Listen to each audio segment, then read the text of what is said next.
ఇక్కడ ఎక్కువ ఖర్చయిన సినిమా ఇప్పుడు 'పారడైజ్' లాగా 'నాని' గారి సినిమా 'పారడైజ్' లాంటిది ఏంటంటే ఐ మీన్ చాలా గ్రాండియర్‌తో బాగా తీసుకుంటున్నారు 'సుధాకర్' గారు. ఇప్పుడు అట్లా వన్ ఆఫ్ సినిమాలు కొన్ని తప్పితే దేనికి రేట్లు తేవాలని, ఆడియన్స్‌ని ఇబ్బంది పెట్టాలని ప్రొడ్యూసర్‌లు అస్సలు అనుకోవట్లేదు. దానికి ఎగ్జిబిటర్‌లు ఏమి ఎవరికీ హామీలు ఇవ్వక్కర్ల. ప్రొడ్యూసర్‌గా మేమే హామీలు ఇస్తున్నాం. ఎవరికీ థియేటర్ రేట్లు పెంచేసి జనాల్ని ఇబ్బంది పెట్టాలని ఎవరికీ లేదు. ఒక 4, 5 సినిమాలకి మేము విజువల్ స్కేల్ ఆ రేంజ్‌లో చూపించాలనుకుంటున్నప్పుడు దానికి కొంచెం ఎక్స్‌ట్రా అడుగుతున్నాం. అంతే తప్పితే ఎవరిని ఇబ్బంది పెట్టాలని అది కూడా ఇక నుంచి మాక్సిమం తగ్గించడానికే ట్రై చేస్తున్నాం అందరం. వంశీ గారు.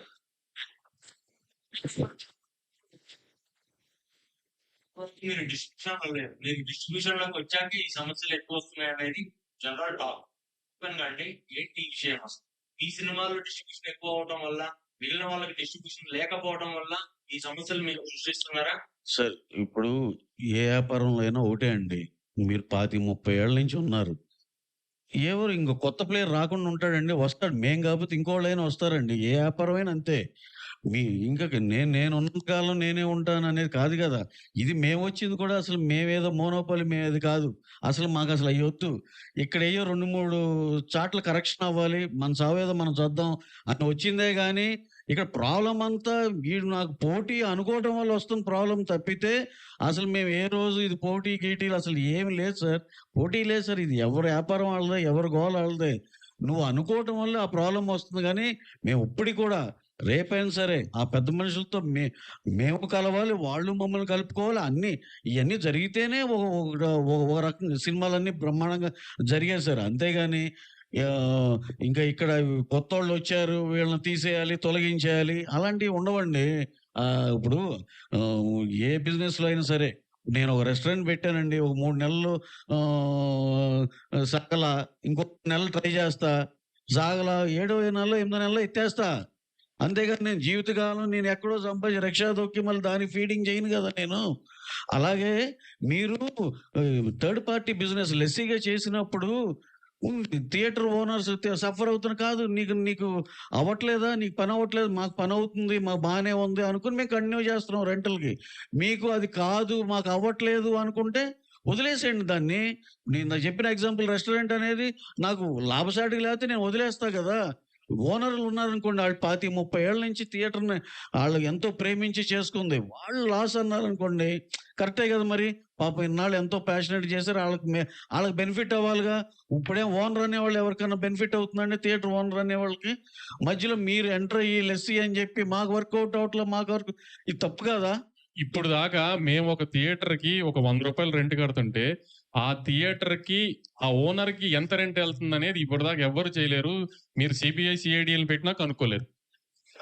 ఇప్పుడు నిజంగా పర్సెంటేజ్ ఇచ్చిన ఆ సెంటర్‌లు కూడా 60% ఇచ్చేయాలని యూనిలాటరల్‌గా లెటర్ పాస్ చేశారు. ఎంతమందికి నిజంగా 40% ఎళ్తుందనేది ఏమీ తెలీదు ఎవరికీ. సో ఎవరిని బాగు చేయడానికి ఇవ్వాలి పర్సెంటేజ్? మమ్మల్ని మేము చంపుకొని.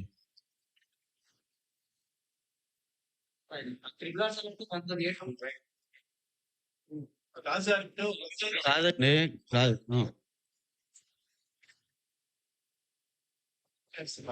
వీడియో లేని సినిమాలకు వచ్చేసరికి పర్సెంటేజ్ అంటున్నారు.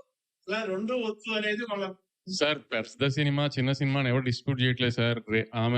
ఇప్పుడు 'బేబీ' చిన్న సినిమా. 'బేబీ' 2, 3 వారాలు ఫుల్ వచ్చింది. అంటే అది రెంటల్ వచ్చిందనే కదా అర్థం. మేము అంటుంది ఏంటంటే రెంటల్ ఆర్ పర్సెంటేజ్ ఇందాక ఆయన అన్నట్టే. పెద్ద సినిమా అవనివ్వండి, చిన్న సినిమా అవనివ్వండి, మిడ్ రేంజ్ సినిమా అవనివ్వండి. Rental or percentage. Rent work out అయితే రెంట్, పర్సెంటేజ్ వర్కౌట్ అయితే పర్సెంటేజ్. దాంట్లో నాకు ఒక పెద్ద ఎక్స్‌పెక్టర్ చెప్పింది ఏంటంటే ఫస్ట్ వీక్‌లో మీరు అన్నట్టు బానే ఉంటుంది వంశీ. సెకండ్ వీక్‌లో మాత్రం ఆ థియేటర్ రెంటల్ రావట్లేదు. దానికి అప్పుడేమవుతుందంటే మీరు వచ్చిన దాంట్లో 50% ఇస్తుంటే రెంటల్‌లో 50% వస్తుంది అంటున్నారు. సో దానికి చిన్న అడ్జస్ట్‌మెంట్ సెకండ్ వీక్ లో కూడా రెంట్ వచ్చేటట్టుగా ఫస్ట్ వీక్ దాంట్లో అడ్జస్ట్ చేస్తే సరిపోతుంది. అది ఏ డిస్ట్రిబ్యూటర్ అయినా ఆ థియేటర్ ఓనర్ తో మాట్లాడుకుంటే ఆ థియేటర్ డిస్ట్రిబ్యూటర్ తో తేలిపోయేది. దానికి ఇంత రచ్చ చేయాల్సిన అవసరం ఏం లేదు. ఇంత బ్లీడింగ్ లో ఉన్నామని తెలిసి ఈ టైంలో ఈ రచ్చ అది పెద్ద ముందు అంటే సంక్రాంతి సినిమాల తర్వాత పెద్ద థియేటర్ జనం ఇంకా రాలా. ప్లస్ సమ్మర్ లో ఐపీఎల్ ఎఫెక్టా, మామూలు ఎఫెక్టా, కంటెంట్ లేకపోవడం అని రకరకాలుగా జనం థియేటర్కి రావట్లేదు. ఇప్పుడు పెద్దతో జనం థియేటర్కి వస్తారని హోప్ చేస్తాం. ఎందుకంటే పెద్ద సినిమా, క్రేజ్ ఉన్న సినిమా, కంటెంట్ క్లిక్ అయ్యే సినిమా. సో జనం దానికొచ్చి ఆ సినిమా పెద్ద హిట్ అవ్వాలని ఇండస్ట్రీ అంతా పూజలు చేయాల్సిన టైం ఇది యాక్చువల్లీ. ఆ సినిమా హిట్ అయ్యి జనం థియేటర్‌కి మళ్ళీ వచ్చి జనానికి సినిమాలు అలవాటైతే అక్కడి నుంచి కంటెంట్ లైన్‌గా ఉన్నాయి నెక్స్ట్ 6 మంత్స్. ఈ 6 మంత్స్ బ్రైట్‌గా ఉండాలి, జనం థియేటర్‌కి రావాలి అంటే పెద్దితో ఆ టేక్ ఆఫ్ రావాలని అందరూ పెద్ది బా జరగాలని కోరుకోవాల్సిన టైంలో మేము ఇదేస్తేనే పెద్ది చేస్తాం లేకపోతే ఏమని ఈ టైంలో ఈ న్యూసెన్స్ అవసరమా ఇండస్ట్రీకి ఆలోచించండి. సార్ ఇదంతా కూడా ఇప్పుడు నిన్న సార్ సార్ సార్ ఈ సార్ సందర్భంగా ఒకటి సార్, ఇప్పుడు సింగిల్ స్క్రీన్ తగ్గిపోతుంది సార్. మేము ఒక 15 ఏళ్ల క్రితం ఇది చూస్తే సినిమాక్స్ ఒకటి, బిగ్ సినిమా ఒకటి 2 ఉండే అండ్ మల్టీప్లెక్స్ అడుగడుగుకి అయిపోలేదు సార్. అసలు అది మీరు ఎన్ని ఒక 50, 70, 100 ఉన్నాయి మల్టీప్లెక్స్లు. సింగిల్ స్క్రీన్ తగ్గుతుంటే ఏమవుతుంది? మా సేట్ గారే మల్టీప్లెక్స్లు కట్టుకుంటున్నారు, మల్టీప్లెక్స్లు పెంచుకుంటున్నారు. ఆయనేమో ఇప్పుడు అసలు అసలు సింగిల్ స్క్రీన్ పరిస్థితి ఏంటి? 3 పూటలు తినలేకపోతాను మాట్లాడరు సార్. మీరు మీరు మీరు కట్టిన థియేటర్లే ఒక 50, 70 సెంటర్‌లో 140 థియేటర్లు బతకొచ్చు సింగిల్ స్క్రీన్‌లు. మీరే మల్టీప్లెక్స్‌లు కట్టుకుంటూ వెళ్తారు. ఇక్కడే కాదు ఈ వేరే నగరాల్లో, రాష్ట్రాల్లో కట్టుకుంటూ వెళ్తారు. ఆయన కూర్చుని సింగిల్ స్క్రీన్‌లో ఇది లేదన్నారు. మేము గ్రహించాం. సింగిల్ స్క్రీన్‌లో ఇబ్బందులు ఉన్నాయి. We're open for everything, discussions and everything. కానీ మీరు రెడీగా ఉన్నారా? మీరు ఏదో ఎజెండాతో వస్తే అవ్వదది. కూర్చుందాం యూనిలాటరల్‌గా ఇది కాదు, నెలాఖరు కుదరదు. అలా ఉండదండి. ఇది ఒక ఎకోసిస్టమ్‌లో అందరం మాట్లాడుకొని చేసుకోవాలి. ఇదే మా వాదనండి అంతే. సార్ ఇది నిజంగా కూడా ఇప్పుడు ఎస్వి సార్ సార్ ఏదండి? ఏమంటే ఆఫీస్ సార్ ఏం లేదు సార్. పెద్ద సినిమా అండి ఈ సంవత్సరం. అది మరి వాళ్ళకి ఇబ్బంది లేకుండా ఇష్యూలు ఇన్నున్నాయి, 10 ఉన్నాయి, 20 ఉన్నాయి చెప్పగలగాలంటే ఏంటంటే పక్కింట్లో భగత్ సింగ్ పుట్టడం అనేది ఒక సామెత ఉంది చూడండి. మా ఇంట్లో భగత్ సింగ్ ఉండాలి, మా ఇంట్లో కాదు పక్కింట్లో పుట్టాలన్నట్టు. మాకేం లాస్ రాకూడదు, ఏమన్నా సొసైటీకి అది ఉంటుంది అనే పద్ధతిలో సినిమా పక్క ఆఫీసులో ఉంది కాబట్టి ఇప్పుడు మనం గోల్ చేయొచ్చు అన్నట్టు ఉంది. దీన్ని ఏంటంటే వాళ్ళే డెసిషన్లు పాస్ చేసేసుకోవటం, ఇది చేసేసుకోవటం, నెలాఖరి నుంచి ఇది అవ్వదు కుదరదు అనడం, అక్కడ వెళ్ళి అవతల దాంట్లో కూడా యాక్టివేట్ చేసుకోవడం, పక్క రాష్ట్రంలో కూడా ఇక్కడ అర్జెంట్ పుష్ చేసేస్తే అక్కడ కూడా ఒక కోల గలాటా చేసేయటం. ఏంటి సార్ ఇంత అవసరం అండి? ఇంత క్యాలిక్యులేటివ్‌గా అవసరమా? 15వ తారీఖు మీటింగ్ ఉంది. లేదంటే అందరం మాట్లాడుకుంటాం. మీకేం కావాలో అదొకటేనా? మాకేం కావాలో ఆలోచించరా?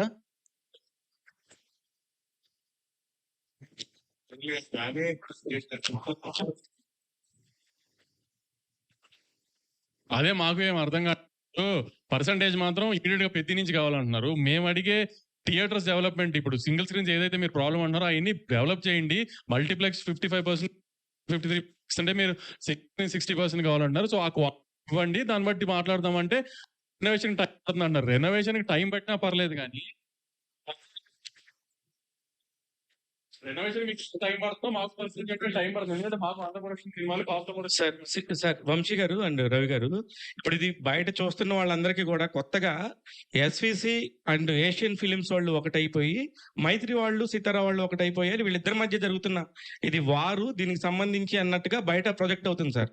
ఇది అంటే కాదు నిజంగా అసలు సితారాకి ఒక థియేటర్ లేదు. సితారాతో వారు ఎందుకు?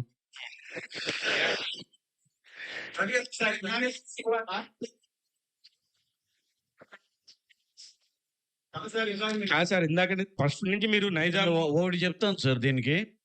నిజంగా మాకు ఇప్పుడు ఒక సినిమా తీస్తున్నామండి, లాభం పడుతున్నాం.